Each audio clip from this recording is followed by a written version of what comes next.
दोस्तों, इस वीडियो में भगवान गौतम बुद्ध द्वारा दी गई उस शिक्षा की कहानी है जो उन्होंने उन युवकों को दी थी जिन्होंने उन्हें पत्थर मारा था।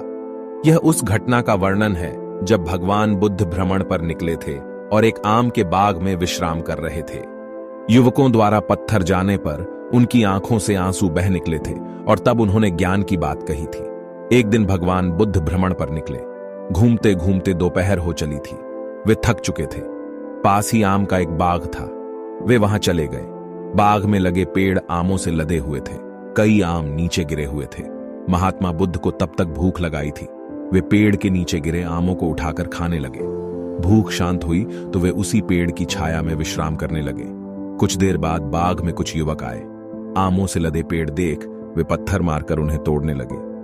वे इस बात से अनभिज्ञ थे कि उसी पेड़ के दूसरी ओर बुद्ध विश्राम कर रहे हैं। एक युवक ने एक आम को निशाना साधकर पत्थर फेंका, किंतु उसका निशाना चूक गया और वह पेड़ के दूसरी ओर आराम कर रहे बुद्ध के सिर पर जा लगा। बुद्ध के सिर से रक्त की धारा बह निकली।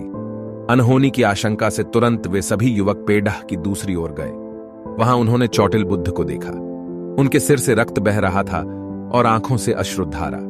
युवकों ने सोचा, अवश्य ही पीड़ावश बुद्ध की आंखों में आंसू छलक आए हैं। जिस युवक ने पत्थर फेंका था वह अपराध बोध से भर उठा और कहने लगा, भगवान, मैं क्षमा प्रार्थी हूं। मेरे कारण आप ये पीड़ा भोग रहे हैं। आपकी आंखों से बहने वाले आंसुओं का कारण मैं हूं। ये सुनकर बुद्ध बोले, नहीं बंधु, ऐसा नहीं है।